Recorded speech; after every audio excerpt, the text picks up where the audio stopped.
Hey boss, I'm excited you're with me today because I am going to share with you 5 steps that you can actually do to create a culture of accountability in your organization and within your team. So this is going to be exciting because accountability, I swear it is one of the number one challenges that bosses have because they are so busy in what they're doing within the organization with trying to lead a team and achieve success that trying to get people just to do their jobs can be a little frustrating, and sometimes accountability is just takes that extra step of effort that a lot of people just don't want to do.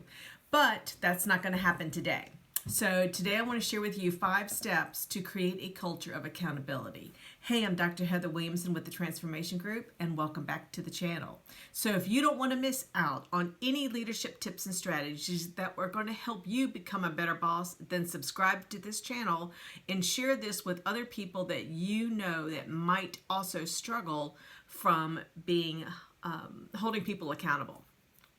All right, so you know and I know that sometimes our employees lack self-awareness, meaning that there's always going to be an excuse of why something didn't get done. Either it's I'm working on it and I'll get it to you in a couple days, or I was never really taught how to do this, so I don't really know where to start. Or maybe, I didn't know that this was my responsibility. I thought Mary was going to do it.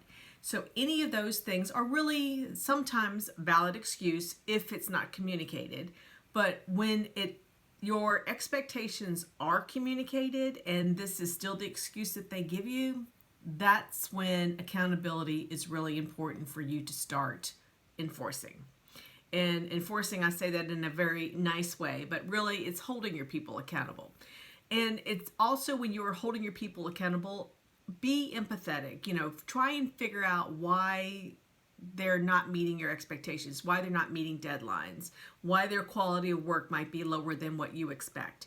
And if you're empathetic and you are trying to understand and being reasonable in what their expectations are and what your expectations are, and if there's little cross in what is being communicated, then this is obviously on your shoulder. But do not, and I know this is really tempting to do, don't just say, you know what, Mary, don't worry about it, I will just do it, it's just easier, or I'm not as busy, I'll just pick up the slack. What's happening is when you do this, your people are learning that if they complain enough, or if they don't meet deadlines, or if their work is a little sloppy, and that you are going to do it for them.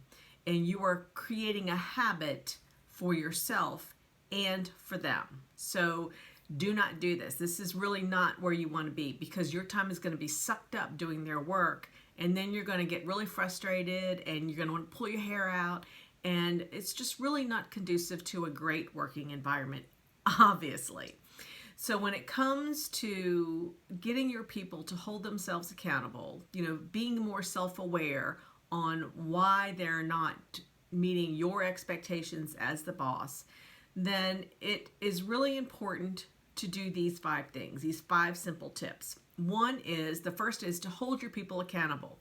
And that means that if you say you want them to do something, then you make sure that they get it done. Not in a way that is standing over them and micromanaging. Obviously, that's not the best method. But, set up parameters, set up times where they are keeping you updated, status updates on what's going on. And so this, in a way, is helping them be accountable. Also, the second tip is to always be clear when you want something.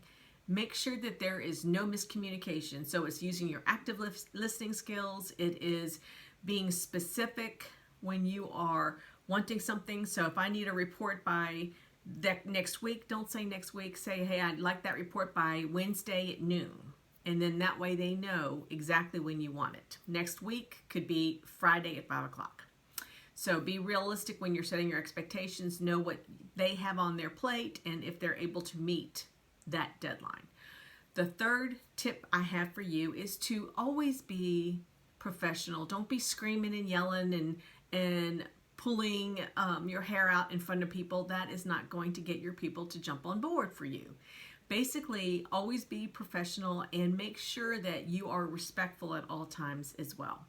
The fourth tip I have for you is to, sometimes this is really important, make sure that you push them a little bit. Make sure that you let them understand that, you know what, it's okay to get a little uncomfortable. Step outside that comfort zone that you have allowed them to create for themselves. Make sure that they know that, you know what, if you fail, let me know that you fail and we'll talk about it and we will see, you know, how we can improve next time and, you know, what actually caused that failure. But don't just let them keep doing what they're doing and really irritating you. So always teach them to push a little bit, and your people, honestly, they want to be pushed. They want to be challenged. And then when you are creating an environment like this, this is what really motivates them. So make sure that you do this. And then the fifth tip is to stop just talking about accountability and actually do it. So it's kind of like walk the walk, and then your people will know that this is what you mean, that you mean business, that you mean what you say you're going to do. So this is really important when it comes to leading teams. Don't just say, hey, I want that. When you next time you know, just get it to me as soon as you can. And if they know that that's always going to be how you respond, then they are always going to be a little slack on getting what you want and really maybe getting you the quality of work that you are really wanting from them. So hopefully this helps. Make sure that you do these 5 tips again, which is 1, hold employees accountable without micromanaging. Make sure you are communicating those clear expectations and that they are realistic. The third is to make sure that you are always respectful and professional. And then the fourth is it's okay to push them out of their comfort zone. Let them grow a little bit. And then the last one, the fifth, is stop talking about accountability and actually do it. So hopefully these 5 tips were helpful for you. If you like this video, like the button below. Don't forget to subscribe. And last but not least, go out and be that boss that your employees want to work for. All right, until next time, bye.